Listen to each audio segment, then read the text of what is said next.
صلاح الدین ایوبی ایک مشہور مسلم فاتح اور جرنیل تھے۔ ان کا پورا نام صلاح الدین یوسف بن ایوب تھا۔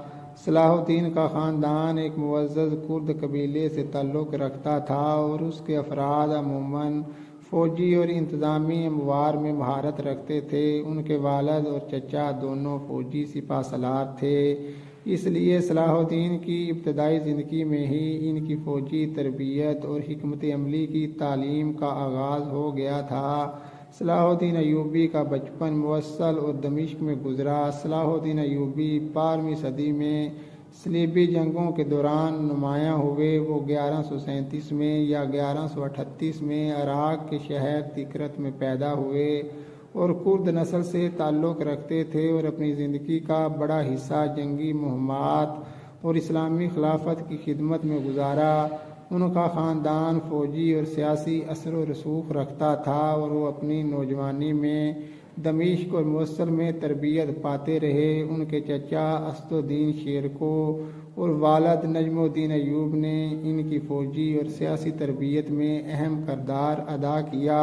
صلاح الدین نے 1171 میں فاطمی خلافت کا خاتمہ کر کے ایوبی سلطنت کی بنیاد رکھی، جو مصر، شام، یمن اور دیگر علاقوں پر محیط تھی۔ صلاح الدین کو سب سے زیادہ شہرت صلیبی جنگوں میں ان کے کردار اور 1187 میں جنگ حطین میں فتح کے بعد بیت المقدس پر قبضے کی وجہ سے ملی۔ اس فتح نے انہیں ایک عالمی شخصیت بنا دیا اور وہ اسلامی دنیا کے ہیرو بن گئے، اور ان کی حکمت رواداری اور انصاف پسندی کی مثالیں مغربی اور مشرقی دنیا میں یکساں دی جاتی ہیں، اور مغربی دنیا میں بھی انہیں ان کے عظیم کردار، عدل اور رحم دلی کی وجہ سے عزت کی نگاہ سے دیکھا جاتا ہے۔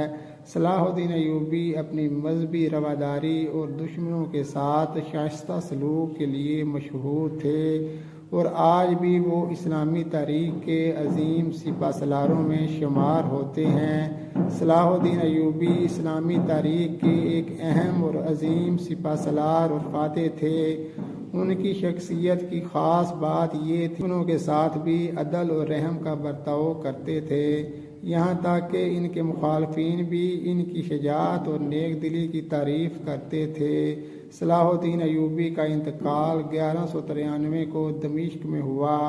آج بھی انہیں ایک عظیم فاتح، انصاف پسند حکمران اور اسلامی تاریخ کے سب سے مشہور سپہ سالاروں میں سے ایک کے طور پر یاد کیا جاتا ہے۔